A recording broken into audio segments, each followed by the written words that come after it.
Continuemos con la segunda parte de la clase. Entonces, dentro de los sistemas cautelares y de este ámbito normal, ya hemos visto el sistema asegurativo en materia probatoria y el sistema asegurativo garantizador. Y pudimos advertir cómo, si bien en los dos la ley actúa de manera conservadora, asegurativa, cada uno de estos sistemas tiene una finalidad distinta, lo que se pretende asegurar, conservar en cada uno de estos sistemas es diferente, está regulado cada uno de esos sistemas en distintos artículos del Código Procesal y cada uno tiene su propio procedimiento. Ahora bien, dentro de este ámbito normal nos quedan dos sistemas más, los sistemas precautorios tradicionales y los sistemas asegurativos genéricos. A partir de la próxima clase nos vamos a adentrar en cada uno de estos dos sistemas y los vamos a estudiar de modo mucho más profundizado. ¿Por qué? Porque todas las medidas cautelares que están reguladas en el Código Procesal a partir del artículo 209 y siguientes están ya sea dentro del sistema precautorio tradicional o dentro del sistema asegurativo genérico. Entonces vamos a estudiar una por una cada una de esas medidas cautelares. Y también lo que tienen que tener en cuenta es que del artículo 195 en adelante del Código Procesal, antes de entrar a regular las medidas en particular, se establecen las reglas generales en materia de medidas cautelares. Esas reglas generales aplican tanto para las medidas precautorias tradicionales como para los sistemas asegurativos genéricos. ¿De qué hablamos cuando hablamos de estas reglas generales? De cuáles son las facultades del juez en materia de medidas cautelares, qué puede hacer el afectado de la medida, si las medidas cautelares caducan, si en realidad se pueden modificar, cuáles son los recursos que se pueden interponer respecto de las resoluciones que conceden o deniegan una medida cautelar. Todas estas reglas generales aplican tanto para el sistema precautorio tradicional como para el sistema asegurativo genérico y las vamos a estudiar la clase siguiente.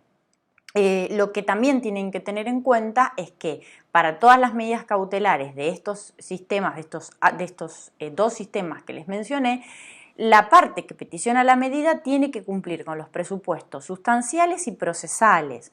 ¿Cuáles son los presupuestos sustanciales? Los que vimos en el video anterior. Tiene que acreditar verosimilitud en el derecho quien peticiona la medida, que el derecho que invoca a demostrar que existe una apariencia de que el derecho existe, del derecho invocado que se pretende proteger, que existe peligro en la demora si esa medida cautelar no se concede y ofrecer una contracautela como garantía para responder a los daños y perjuicios que pudiera ocasionar la incorrecta traba de la medida. Como vimos también en el video anterior, va a ser el juez en definitiva quien la fije, independientemente de la contracautela que otorgue quien peticiona la medida. Pero además de estos presupuestos que denominamos sustanciales, se tienen que cumplir con los presupuestos de índole procesal que establece el artículo 195. Esto es para todas las medidas cautelares, ya sea de uno como de otro sistema de estos dos que mencioné. Más allá de que vamos a estudiar a partir de la clase que viene todas estas cuestiones, la idea es presentarles un poco cada uno de estos dos sistemas.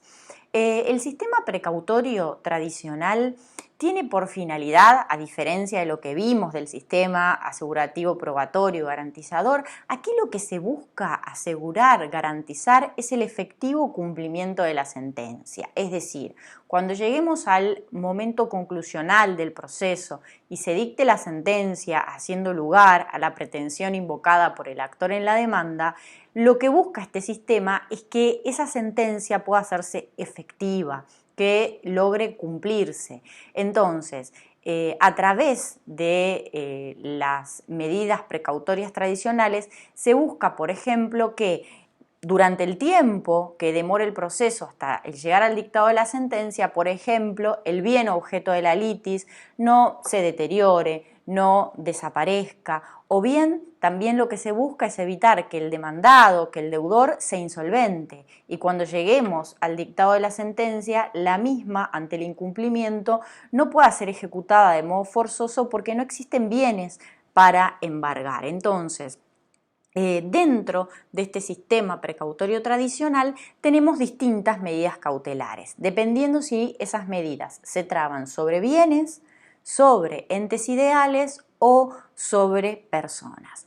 Nos vamos a detener primero respecto de los bienes. Respecto a esta clasificación también ustedes tienen un gráfico en la página que les indiqué, donde está la clasificación de todas las medidas que están dentro de este sistema precautorio tradicional. Entonces, las medidas que se traban, las medidas cautelares que se traban sobre bienes, se pueden a su vez clasificar en medidas de individualización, de indisposición y de desapoderamiento. Dentro de las medidas de individualización tenemos dos: el inventario y la anotación de litis. A través del inventario lo que simplemente se trata es de identificar, individualizar de modo detallado el grupo de bienes que forma parte, por ejemplo, del patrimonio de una persona jurídica, los bienes que integran una sucesión, o, por ejemplo, los bienes o mercaderías que se encuentran dentro de un determinado depósito de una empresa. Simplemente se individualizan cuáles son los bienes y se realiza el inventario. A su vez, dentro de las medidas sobre bienes de individualización tenemos la anotación de litis. En la anotación de litis lo que se busca es dar publicidad respecto de que hay un determinado bien registrable que está vinculado o que es objeto de una litis, de un proceso judicial. Un ejemplo clásico, típico de la anotación de litis se da en los juicios, en los procesos de prescripción adquisitiva, que ustedes tal vez lo conocen más como los procesos de usucapión, es decir, cuando hay una persona que ocupa un inmueble que no es de su propiedad, pero que habita en él con ánimos de dominio, comportándose como propietario durante más de 20 años y realizando actos de dueño. Y entonces, transcurrido ese tiempo, lo que puede hacer es promover una demanda contra el titular registral. ¿Para qué? Para adquirir el derecho, para que se transfiera esa titularidad de ese bien a su nombre, en virtud de que transcurrió el tiempo que indica la ley para adquirir ese derecho. Es muy común en estos procesos que al iniciarlo, quien promueve esa demanda, el actor, peticione que en el registro inmueble, donde se encuentra registrado el bien objeto del proceso, se inscriba que ese bien está vinculado a una determinada litis, al proceso, a la carátula del proceso en trámite ante tal juzgado. Justamente lo que se pretende es dar publicidad a terceros y que los terceros sepan, o los terceros que están, por ejemplo, interesados en adquirir, en comprar ese inmueble, que adviertan que en realidad está vinculado a un proceso judicial. Estos son de meramente medidas de individualización sobre bienes. Pero hay también medidas de indisposición, donde vamos un poquito más allá. Y acá tenemos al embargo y a la prohibición de contratar. En estos casos hablamos que son medidas de indisposición, pero que los bienes en ambas medidas continúan en poder del propietario, en poder de aquel que ha sido embargado en sus bienes. Y un tema que les adelanto, igual ya vamos a ver una por una las medidas en particular respecto del embargo, es que si bien es una medida de indisposición, no es que el afectado de la medida no pueda enajenar un bien, disponer de un bien que está embargado. Decimos que la indisposición, en el caso del embargo, es más que nada jurídica, no material, porque los bienes embargados, ya vamos a verlo, se pueden enajenar. El tema es que, obviamente, al estar embargados, resulta mucho más dificultosa su disposición, porque bueno, no es muy fácil obtener a un comprador que quiera adquirir un bien y asumir el embargo que pesa sobre ese inmueble, por ejemplo, ese rodado, ese bien registrable. Pero tengan en cuenta que en los casos de embargo el bien continúa en poder del demandado, del deudor, del embargado, del afectado por la medida, salvo en algunas cuestiones que se trate de sumas de dinero, que ya lo vamos a estudiar. Pero después sí, tenemos una tercera clasificación, que son las medidas cautelares sobre bienes de desapoderamiento. Acá, a diferencia de las de indisposición, el bien deja de estar en poder de su titular, en poder de aquel que ha sido embargado. Y entonces tenemos el secuestro como medida y el interventor recaudador, que vamos a estudiar con detenimiento a partir de las próximas clases. Pero no solo las medidas cautelares tradicionales pueden inscribirse, pueden pesar sobre bienes, sino también sobre entes ideales. Entonces, cuando pesan sobre estos entes ideales, tenemos que pensar, por ejemplo, una persona jurídica, una sociedad, existe lo que se llama la intervención judicial. Y hay distintos grados de intervención judicial. Puede ir desde una mera intervención porque se designa a un interventor que informe respecto de ciertos movimientos, cierta actividad de la sociedad, hasta llegar, ya lo vamos a estudiar, a una intervención mucho más compleja y completa que implique que se desplaza al órgano de administración del ente o de la sociedad y se designa en su reemplazo a interventores externos para que ocupen ese lugar de administradores y directores del ente. Pero ya lo vamos a estudiar. Entonces, además de medidas cautelares sobre bienes, puede haber medidas cautelares tradicionales sobre entes ideales y por tercer y último lugar, sobre personas. Y acá, en lo que respecta a las medidas cautelares tradicionales sobre personas, tenemos la guarda, que está regulada en el artículo 234 del Código Procesal, y también acá encontramos sobre personas que tenemos que ir más allá del Código Procesal a otras leyes complementarias y tenemos, por ejemplo, las medidas cautelares que regula la Ley de Protección contra la Violencia Familiar, que ahí también tenemos medidas que son trabadas respecto de personas. Entonces, esto es un poco lo que podríamos ver como sistema precautorio tradicional. Pero más allá de este sistema precautorio tradicional, tenemos como un sistema residual a este tradicional el sistema asegurativo genérico. ¿Por qué decimos que el sistema asegurativo genérico es residual al tradicional?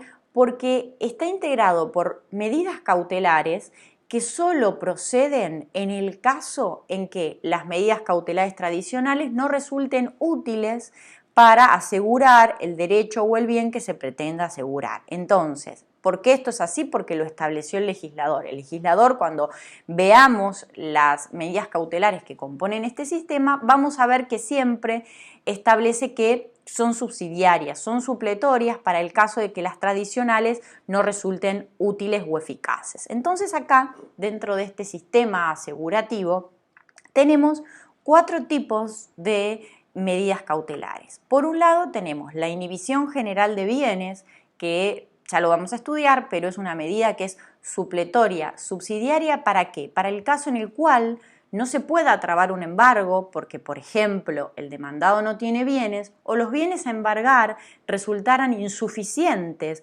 para garantizar el crédito o el derecho que se pretende asegurar. Entonces, cuando no hay bienes que embargar o el embargo resulta insuficiente, es que procede esta inhibición general de bienes. Por eso decimos que es residual y está dentro de los sistemas asegurativos genéricos. Y también porque aquí en realidad no puedo identificar un bien, simplemente inhibo de modo general el patrimonio del deudor. ¿Para qué? Para que no grave ni venda los bienes que existen en su patrimonio o que pudieran ingresar en él. Y además, dentro de este sistema tenemos la prohibición de innovar, que está regulada en el artículo 230 del Código Procesal, que les adelanto, para nosotros, si bien muchas veces dicen que la medida cautelar madre es el embargo, entendemos que la prohibición de innovar prevista en el artículo 230 del Código Procesal realmente es la medida cautelar matriz, la madre de todas las medidas cautelares, y vamos a estudiar con profundidad. Tengan en cuenta que esta medida, que está también porque el artículo 230 lo dice, de modo residual y que procede cuando las medidas cautelares tradicionales no pueden dar una respuesta y una tutela efectiva, posee dos facetas, ¿sí?, dentro del artículo 230. La faceta innovativa y la faceta de no innovar, ¿sí? Son dos caras, dos facetas de la prohibición de innovar. ¿Por qué? Porque a través de la prohibición de innovar podemos ver de dónde se genera el perjuicio. Si el perjuicio se genera, ¿sí?, o ese daño irreparable se puede generar de que se mantenga una situación tal cual está, una situación de hecho o de derecho del modo en el que está, lo que hay que peticionar a través de la prohibición de innovar del artículo 230 es que esa situación se altere, es decir, utilizamos la faceta innovativa, que se altere el statu quo vigente para evitar que se consolide, que se provoque un perjuicio que puede resultar irreparable. Entonces, esa es una faceta, pero puede ser que el perjuicio provenga de que se haya alterado una situación, un statu quo vigente, una situación de hecho o de derecho. Entonces, si el perjuicio proviene de que se alteró, lo que hay que pedir a través de esta medida es justamente una medida de no innovar, es decir, de que se mantenga la situación y que no se modifique, porque es la modificación lo que generó el perjuicio. Entonces vemos cómo la prohibición de innovar tiene dos facetas, la faceta de no innovar y la faceta innovativa. Después, dentro de estos sistemas asegurativos genéricos, encontramos a la medida más residual de todas, que es la medida cautelar genérica o innominada, que está regulada en el artículo 232 y es en la cual el legislador abrió la puerta a una situación, digamos, a que la enumeración de las medidas cautelares claramente no es taxativa y que en el hipotético caso que ninguna de las otras medidas, incluso la prohibición de innovar, pudiere dar respuesta a una tutela que resulte necesaria brindar, se puede, digamos, peticionar la medida que corresponda dentro de los pliegues de la medida cautelar genérica o innominada que regula el artículo 232.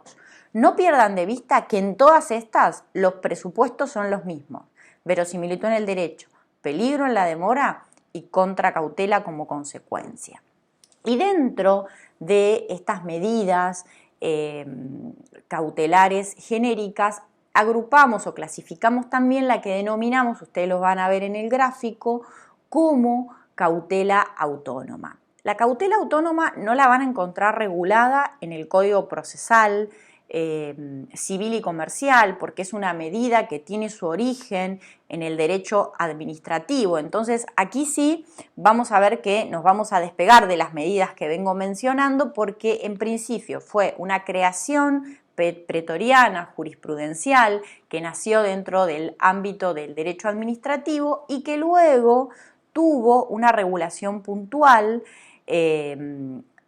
con bastantes críticas, en las cuales se reconoció la existencia de esta cautela autónoma, que la vamos a estudiar más adelante. Entonces, en lo que respecta a la cautela autónoma, nos apartamos del Código Procesal y la vamos a estudiar luego con su regulación particular. Entonces, hasta aquí lo que sería el ámbito normal de los sistemas cautelares. Pero ¿por qué decimos entonces que existe un ámbito excepcional? ¿En qué se diferencia este ámbito excepcional del normal? En lo siguiente, en el que cuando las medidas cautelares, al peticionarse, esa pretensión cautelar se superpone en todo o en parte con la pretensión sustancial del proceso, con aquello que se pidió en la demanda y que tiene que el juez al momento de dictar sentencia aceptar o denegar, reconocer o denegar esa pretensión, entonces ya pasamos al ámbito excepcional. Eso es lo que me hace estar en el ámbito excepcional. Les repito que cuando lo que peticiono cautelarmente se superpone total o parcialmente con la pretensión sustancial del proceso, aquella que invocó el actor en la demanda y que el juez debe de resolver al dictar sentencia, entonces ya no estoy en el ámbito normal, sino que me voy al ámbito excepcional. Y es aquí donde vamos a estudiar la denominada tutela anticipada, es decir, la tutela anticipada no es ni más ni menos que aquella que se da cuando lo que se peticiona cautelarmente se superpone en todo y en parte con lo que se peticionó en la demanda. Pero seguimos estando, aún en esos supuestos, dentro de los sistemas cautelares. ¿Por qué?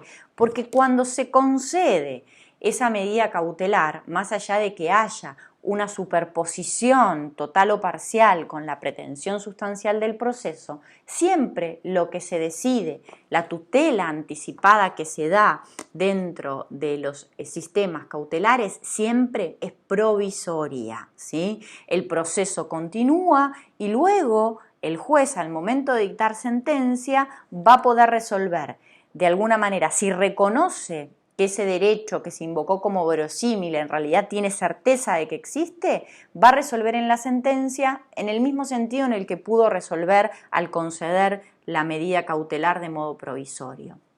Pero también lo que el juez puede hacer al dictar sentencia es que aquello que otorgó provisoriamente a través de la concesión de la medida cautelar, luego no sea reconocido de tal modo porque no se acreditó la certeza de la existencia del derecho y entonces el juez resuelva contrariamente en la sentencia a lo que decidió cautelarmente.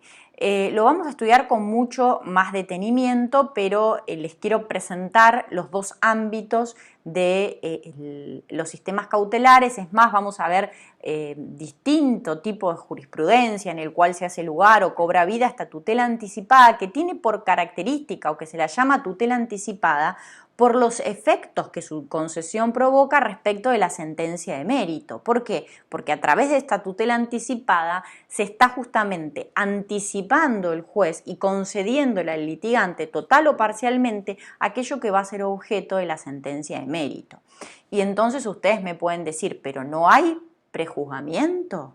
¿Y para qué continúa el proceso si el juez ya concedió cautelarmente lo que es objeto del proceso, lo que tiene que ver con la pretensión de la demanda? Ya lo vamos a estudiar, vuelvo a repetirles, pero no hay prejuzgamiento porque lo que el juez está decidiendo en estos casos es provisorio, es provisional, puede ser dejado sin efecto, puede ser modificado y el juez lo concede porque es necesario justamente dar una tutela judicial efectiva, inmediata. Lo único que se requiere en estos casos, más allá de cumplir con los presupuestos de verosimilitud en el derecho, peligro en la demora y contracautela, se le pide al juez que sea más prudente a la hora de evaluar los presupuestos y de conceder estas medidas cautelares que se superponen total o parcialmente con el objeto del proceso, con la pretensión sustancial del proceso. Pero no hay más requisitos, sino que es el juez el que tiene que, en función de los hechos del caso concreto, analizarlos con mayor prudencia. Y ustedes me dirán, ¿y cuál es la medida cautelar o cómo peticiono esta tutela anticipada? Bueno, la tutela anticipada, dentro de lo que es el ámbito excepcional, puede presentarse en la realidad a través de distintas vías. Puede presentarse a través de una vía cautelar, es decir, que se peticiona una medida cautelar tradicional, pero como en esa medida cautelar tradicional lo que se está peticionando se superpone en todo o en parte con lo que se peticiona para el proceso, entonces nos vamos ya al ámbito excepcional. En general, la medida cautelar que suele estar en ambos ámbitos es la prohibición de innovar, ¿sí? Muchas veces a través de la prohibición de innovar lo que está cobrando vida es una tutela anticipada. ¿Por qué? Porque al pedir que se altere una situación o que se mantenga, eso puede coincidir con el objeto, con la pretensión del proceso y entonces vemos cómo esa prohibición de innovar, más allá de tener dos facetas, innovativa y de no innovar, también opera en ambos ámbitos, en el ámbito normal, dentro de las medidas genéricas o en el ámbito excepcional cuando es necesario hacer lugar a una tutela anticipada.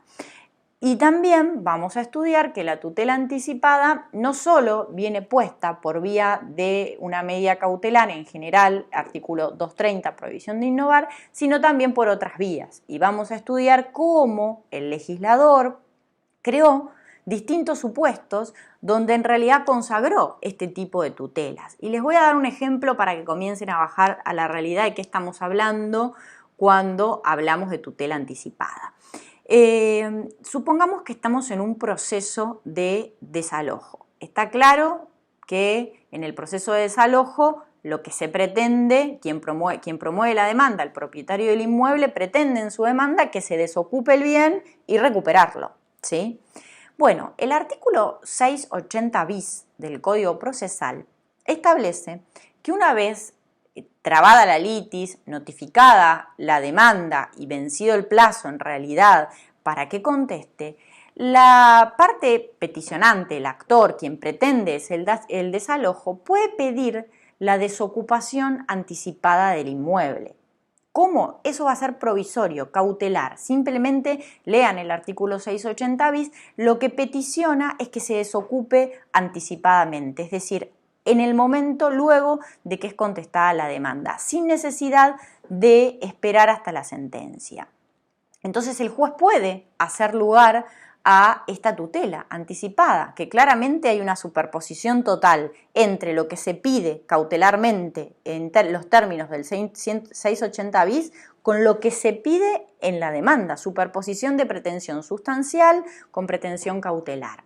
Pero si el juez la concede, obviamente pedirá la contracautela que resultare necesaria para garantizarle al demandado los daños y perjuicios que pudiera ocasionarle esa medida si es incorrecta.